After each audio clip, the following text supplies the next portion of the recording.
Okay bafethu, so boys enkosi back again with another one engineering in Zulu bafethu.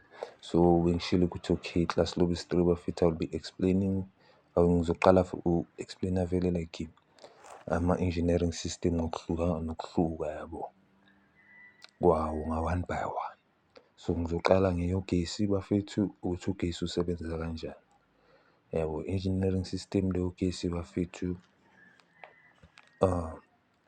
isipana kanjena bafethu, njengoba basho lana ukuthi i-conductor ifana njenge-Eskom. Yabo Eskom or i-power source, power supply. Siqala la power supply. Power supply ifana njengabo Eskom, ama-battery, generator, ama-solar, izinto lezi zisinikeza the power ukuthi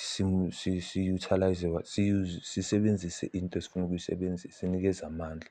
Uma ufuna ukuthi imoto yakho imuve, ubukele i-T_V, u-charge ifoni yabo, ulayite isitofu, usebenzise isitofu sogesi se-gas yabo sorry. So power supply bafethu yiyo nje leyo ukuthi uma ubheka u-Eskom, Eskom u-power supply wethu.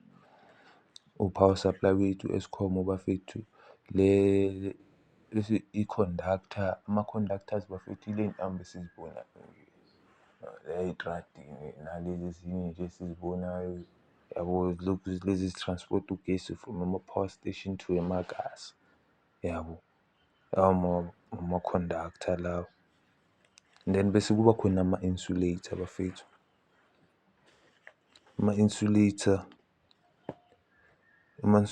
bafethu zinto lezi ey'khava iy'ntambo zogesi ukuthi ugesi ungasishayi yabo, ungakhosi i-damage cause ugesi u-dangerous uma udibana namanzi or udibana nje nawo uwubambe nje yabo, isimahla sengakwenzela buhlungu. Protection for ukuthi abantwana uma badlalela ey'ntweni yabo benga-damage-eki nangapha it also help the copper wires ukuthi zinga-develop-i rust anyway,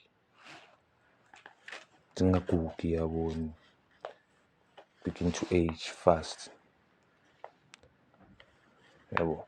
insulator, lamarabha lawa eniwabonayo nje lawa akhavara iy'ntambo zogesi, lawa ama-insulator. Then kunama-control bafethu, i-control njengoba bengishilo nasekuqaleni ukuthi i-control ama-switch bafethu, yonke into iyalayita iyacima yabo. So lawo ma-controls lawo, yonke into iyalayita. No-Eskom makasishaya ngokufaka i-load shedding bese anathi aye ku-control athi cime alayite yabo. Lawo ama-controls wethu lawo bafethu yebo, izinto ukuthi nje ila kulayitwa khona kuyacima, control ukuthi i-energy ihamba kanjani yabo. Then yabona into ezikhona endlini bafethu, just light off yabo. Then the appliance bafethu, appliance bafethu, njengoba bengishilo ukuthi appliance ukuthi uma ulayita uzobona kulayita i-light, ulayite i-T_V, ulayite imoto yabo, ulayite i-light, ulayite i-T_V yabo. Iy'nto zogesi, ulayite i-light, ulayite i-T_V yabo, that's appliance yabo. Ufaka ifoni yakho e-charge-ini, uthathe i-charger uyifaka eplagini, maqeda ulilayita iplagi, ifoni iyaqala iya-charge-a, le i-appliance yakho yabo. Into enizijwayele nizibona everyday. So le into yokugcina. Then kuba khona into abayibiza ngokuthi i-electric circuit bafethu, maybe nonke niyayazi. This is your power supply, this is your conductor. Vele akuna-light, i-light bulb la, but sizothini because this is a battery, sengike ngasebenzisa i-battery before.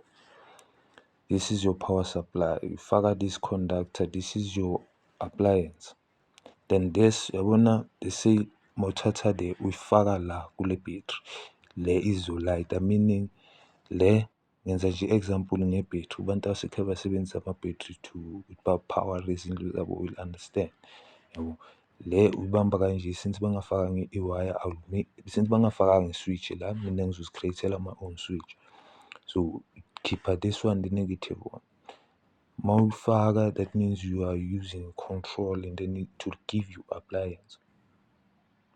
Okay, for standard, hope that I understand engineering in Zulu with your boy Singo C.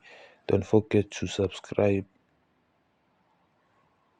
share, like, hit the notification button for more.